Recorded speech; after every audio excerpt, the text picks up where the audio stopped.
Criteria-based grading system and evaluation in higher education institution.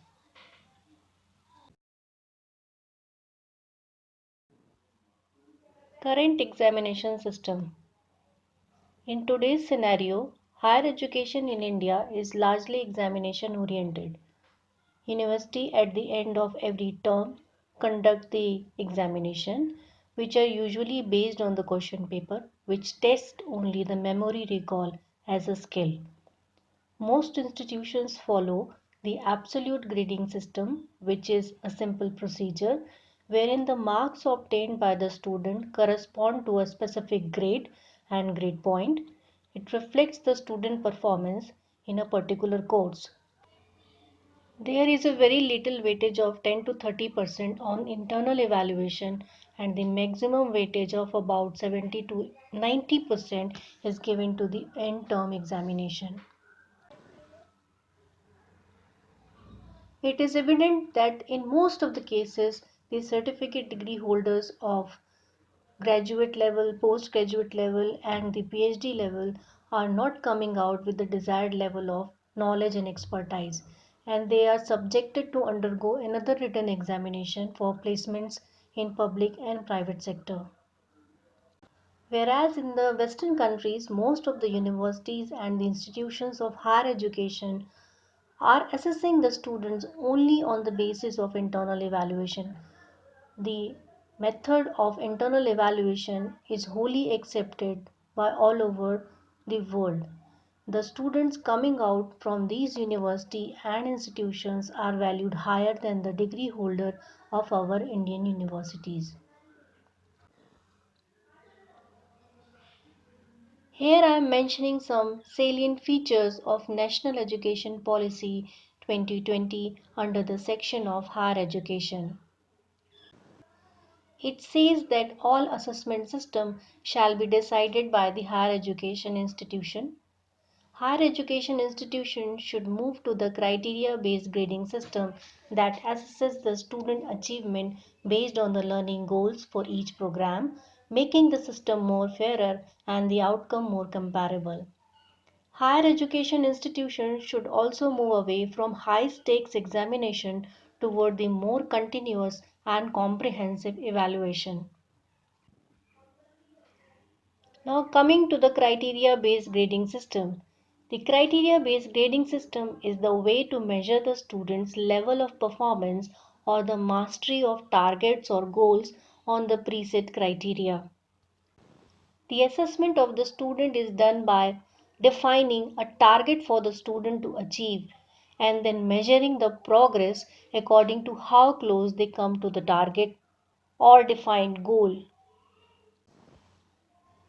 This way we can track the student's progress and the achievement throughout the course. This system helps the student to learn and to reach their higher potential. To assess the student on the basis of criteria, rubrics plays very important role. Rubric is an assessment tool that is used to grade the student on any kind of work against the criteria and standards. If rubric is used, then there will be clarity in the presented objective. Students are able to demonstrate their knowledge according to the predetermined target or the goal. If a rubric that sets the criteria for the mastery and the scoring guides are provided to the student in the start of the course, they can track their performance throughout the course. Instructors or teachers grade each student against the predetermined target in the rubric. Rubric is an assessment tool that is used to grade the student on any kind of work against the criteria and standards. The structure of the rubrics contains level of performance, criteria, and descriptors. The assessment criteria defines the characteristics or quality to be judged, which should be derived from the course learning outcome, and indicates what is expected to be demonstrated by the student. The level of performance is the rating or measure on the degree of achievement on a particular criteria as specified by the rubric. It may be numeric, a letter grade, or description from excellent to poor. The descriptors are the explanations which identifies the quality required to demonstrate by the student. These descriptors are written for the each level and for the each criteria. These descriptors provide guidance on the actual judgment on the assessment to match the student's performance in the class. This is an example of analytic rubric. The top axis includes the values that can be expressed numerically or by letter grade or description of performance. The side axis includes the assessment criteria for each component, and the short explanations are given for each level of performance and for each criteria. The teacher or the instructor can describe the level of performance as it is given in the table. Here, the highest level of performance is described as the advanced level. The third level of performance says that the student performance meets expectations. The second level shows that the partial mastery of target is achieved and the student demonstrate partial understanding, or it can perform the portions of the target with teacher's assistance. The lowest level of the performance, that is 1, shows that the student has little or no mastery in the mentioned target or goal. It cannot demonstrate the mastery even with the teacher's assistance.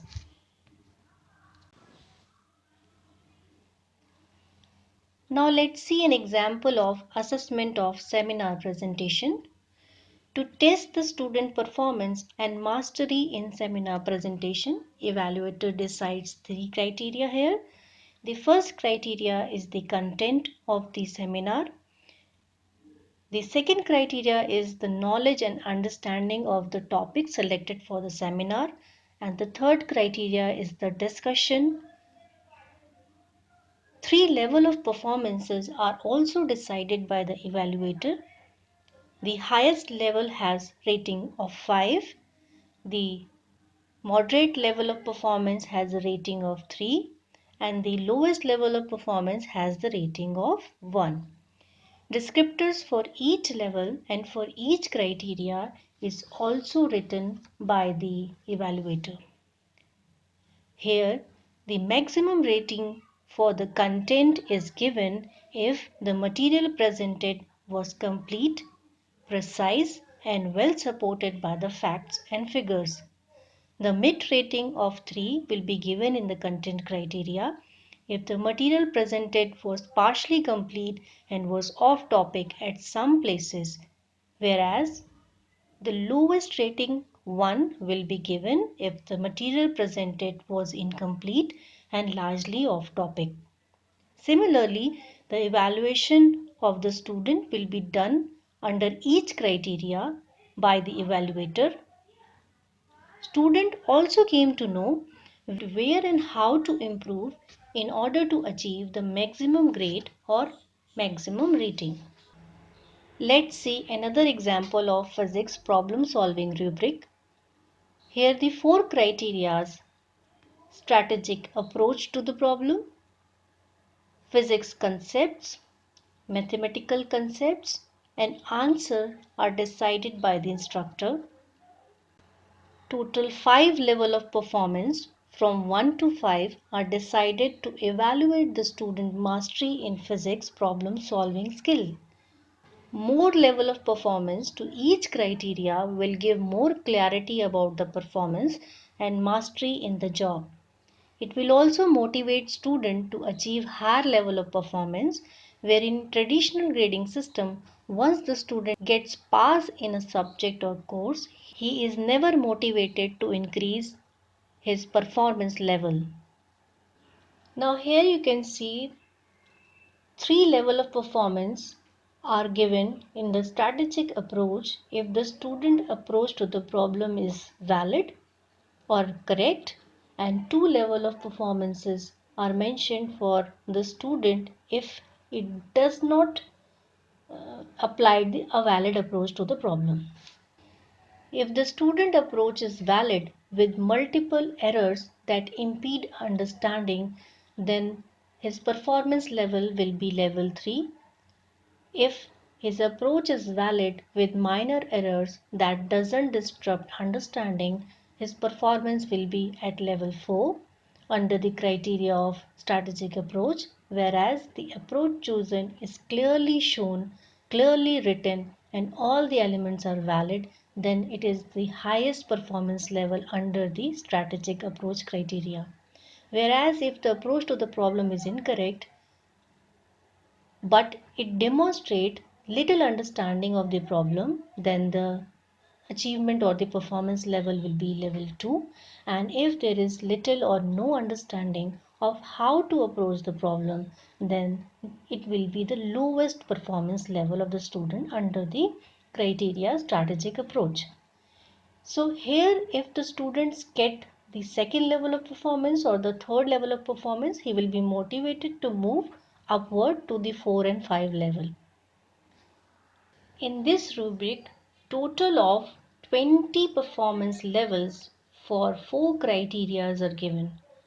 It means that there will be 20 different performance levels for a single student to be tested by the instructor. Development of the rubric is very important, and it is the whole sole responsibility of the teacher or instructor or the curriculum developer to identify the learning outcomes of the course. Once the learning outcomes are identified, then the development of the rubric can be done by the teacher or the instructor. The instructor has to decide the criteria based on the learning outcome of the course or a subject, and then he has to decide the level of performance for each criteria. He has also to write the descriptors to each level and each criteria. After development of the rubric shall be tested on sample of students before implementation. Advantages of criteria-based evaluation and grading. In this system, students are not competing with each other. They are actually motivated to move to the highest potential, and thus students actively help each other in learning. Here the assessment is not relative. A single student is tested on a single rubric. Criteria-based grading contributes consistency and the fairness in the grading system because all the level of performance are predefined, and depending upon the performance of the student itself knows where he lies in the rubric chart. It also promotes the growth in the student. This system promotes the continuous and comprehensive evaluation. Now, if we look at the report card of the previous grading system shows only a single grade against a single course. Whereas in the criteria-based grading system, the ratings of the performance against each criteria will be given, and the description of the performance is also given to the student and parents. Therefore, the student and the parents would come to know what is the actual performance of the student in the particular course or program and where he have to improve further to achieve the greater heights. This is all in my presentation. Thank you so much.